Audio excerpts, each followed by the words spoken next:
Positive తీసుకుంటుంది. కానీ ఇక్కడ వైసీపీ మాత్రం అక్కడ ఉన్నటువంటి ఫెయిల్యూర్ని గుర్తు చేసేలాగే పవన్ కళ్యాణ్ వ్యాఖ్యలు ఉన్నాయని విమర్శిస్తున్నారు. మీరేమంటారు?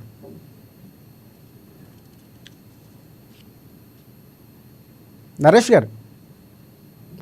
గారు మీ ఆడియో మ్యూట్లో ఉన్నట్టు ఒకసారి చెక్ చేయండి. నరేష్ గారు మీ వాయిస్ వినిపించట్లేదు, ఒకసారి మ్యూట్లో ఉందేమో చెక్ చేయరా? రైట్ మాట్లాడండి. ఇప్పుడు ఎస్ వినిపిస్తుంది, మాట్లాడండి, చెప్పండి.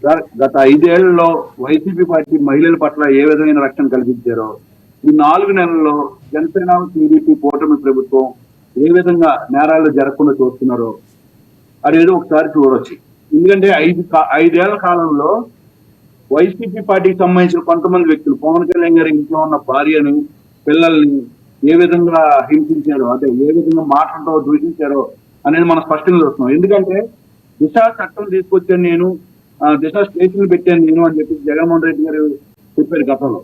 మరి దిశ స్టేషన్లు అయితే పెట్టారు, కానీ మరి ఎందుకు పవన్ కళ్యాణ్ గారి ఇంట్లో ఉన్న ఆడవాళ్ళ మీద దోషం చేసే వ్యక్తుల మీద ఎందుకు కేసులు నమోదు చేయలేకపోయారు వైసీపీ ప్రభుత్వం, ఆ రోజుల్లో ఉన్న వైసీపీ ప్రభుత్వం?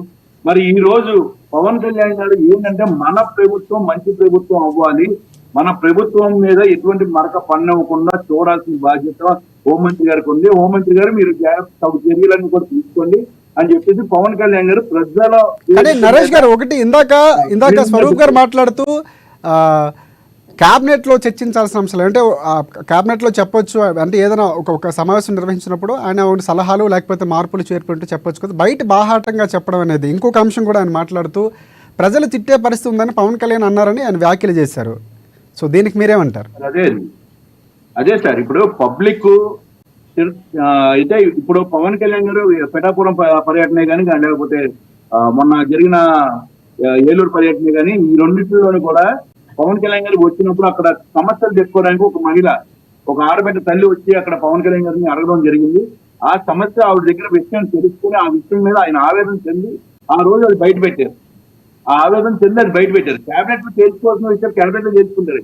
కానీ ఏంటంటే ఈ ఆడబిడ్డకి న్యాయం జరగాలి, పోలీస్ డిపార్ట్మెంట్ ఏం చేస్తుందని చెప్పేసి ఆ రోజు పవన్ కళ్యాణ్ గారు ప్రశ్నించారు. డిప్యూటీ సీఎం హోదాలో అయింది, అది అడిగే హక్కు ఆయనకు ఉంది. ఎందుకంటే డిప్యూటీ సీఎం హోదాలో ఆయన రాష్ట్రంలో ఎవరికి ఏ మూలలో ఏం జరుగుతున్నా కూడా ప్రతిదీ కూడా చంద్రబాబు నాయుడు గారికి ఎటువంటి పవర్స్ ఉన్నాయి, పవన్ కళ్యాణ్ గారికి కూడా అటువంటి పవర్స్ ఉంటాయి.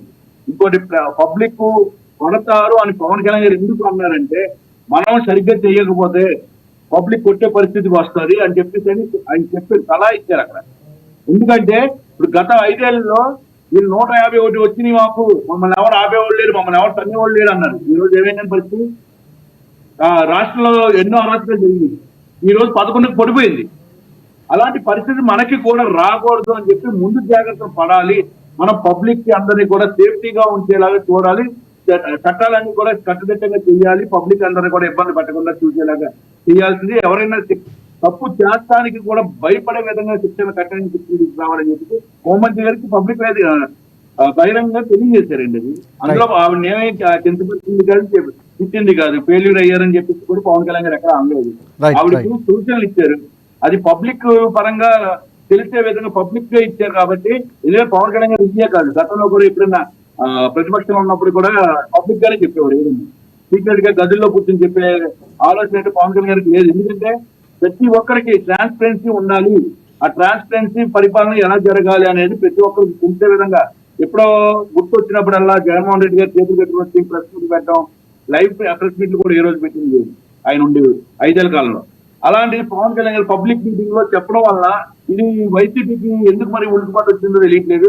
అక్కడ అనిత గారు కూడా ఆవిడ కూడా ఎటువంటి ఇబ్బంది కలగట్లేదు. ఎందుకంటే పవన్ కళ్యాణ్ గారు ఇచ్చిన సలహాలని మేము అందరూ కూడా చూసా తప్ప వాటిస్తాం. మేము ఆయన నన్నేమి కించపరచలేదు, నాకు ఆయన సలహా ఇచ్చి ఆ సలహాన్ని నేను పాటిస్తాం. ఎందుకంటే వైసీపీ చేసిన ట్రోలింగ్ కి పవన్ కళ్యాణ్ గారు అనిత గారు చాలా బాధపడతాం అని చెప్పేసి మీ ఛానల్లో కూడా చూసాను నేను. ఆ వైసీపీ సోషల్ మీడియా చేస్తున్న ట్రోలింగ్ చాలా దారుణంగా ఉంది. ఇప్పుడు దాని మీద కూడా ఆవిడ చాలా సీరియస్ యాక్షన్ తీసుకుంటారు. ఎవరైతే ఆవిడ మీద ఆవిడ ఒక మహిళ, ఆ మహిళ మీద ఏ విధమైన ట్రోలింగ్ చేస్తారో అంటే ఎక్కడ అర్థమవుతుంది వైసీపీలో ఎంత దుర్మార్గులు ఉన్నారో అనేది. మహిళల మీద అస్సలు గౌరవం లేని వ్యక్తులు ఏ పార్టీలో ఉన్నారంటే అది YCP party. Right right Kashi Naresh గారు మళ్ళీ మీ దగ్గరికి వస్తానంటే మనకి సీనియర్ అడ్వకేట్ నాగేంద్ర గారు ఉన్నారు. నాగేంద్ర గారు నమస్తే. సో ఇక్కడ ప్రధానంగా చట్టానికి సంబంధించినటువంటి కొన్ని విమర్శలు